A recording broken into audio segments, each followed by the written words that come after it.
Branded വാച്ചുകളുടെയും ഗ്ലാസുകളുടെയും ഡ്യൂപ്ലിക്കേറ്റുകൾ വിൽക്കുന്ന കടകളിൽ raid. പോലീസും കസ്റ്റംസ് പ്രിവന്റീവ് സംയുക്തമായാണ് റെയ്ഡ് നടത്തിയത്. 9,000-ഓളം വാച്ചുകളും 100ഓളം ഗ്ലാസുകളും പിടികൂടി.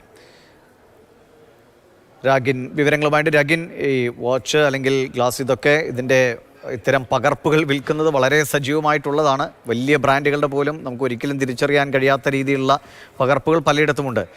ഇത് എന്ത് സന്ദേശത്തിൻ്റെ അല്ലെങ്കിൽ വിവരത്തിൻ്റെ അടിസ്ഥാനത്തിലാണ് പരിശോധന നടത്തിയത്? എവിടേക്കായിരുന്നു ഈ കൃത്രിമത്വം കണ്ടെത്തിയത്? ദിവിഷ്, കസ്റ്റംസ് പ്രിവന്റീവിന്റെയും പോലീസിന്റെയും ഒരു സംയുക്ത ഓപ്പറേഷനാണ് നടന്നത്. കസ്റ്റംസിനാണ് ഇത് സംബന്ധിച്ചുള്ള വിവരം ലഭിക്കുന്നത്. അങ്ങനെയാണ് ഈ കാര്യങ്ങൾ പരിശോധനയായി നടന്നത്. കൊച്ചിയിലും മലപ്പുറത്തെ തിരൂരിലുമാണ് റെയ്ഡ് നടത്തിയത്. കൊച്ചി മറൈൻ ഡ്രൈവ് ഭാഗത്തും അതോടൊപ്പം തന്നെ മലപ്പുറത്തെ തിരൂരും.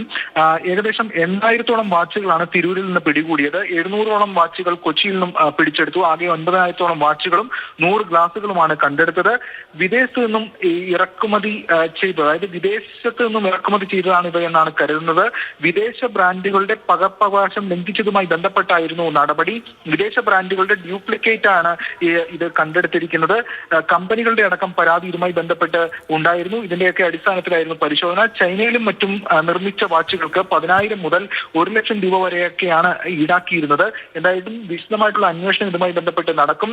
2 കേസുകൾ രജിസ്റ്റർ ചെയ്തിട്ടുണ്ട്. ഒന്ന് മലപ്പുറത്തും ഒന്ന് കൊച്ചിയിലും. Customs preventive commissioner K Padmavathi, അതോടൊപ്പം തന്നെ Kochi city police commissioner Shyam Sundar, Malappuram SP Sasidharan, ഇവരുടെ നേതൃത്വത്തിലാണ് ഈ പരിശോധനയാകെ നടന്നിട്ടുള്ളത്. ദിവിഷ് സൂചിപ്പിച്ചതുപോലെ ഇത്തരം പരാതികൾ നേരത്തെയും വ്യാപകമായിരുന്നു. ഇപ്പോൾ ശക്തമായ നടപടിക്രമങ്ങളിലേക്ക് പോകുന്നു. പോലീസ് FIR രജിസ്റ്റർ ചെയ്തിട്ടുണ്ട്. കസ്റ്റംസും സമാന്തരമായി ഇക്കാര്യങ്ങൾ അന്വേഷിച്ചു വരികയാണ്. ശരി, എസ് രാഗിനാണ് വിവരങ്ങൾ നൽകിയത് കൊച്ചിയിൽ നിന്ന്.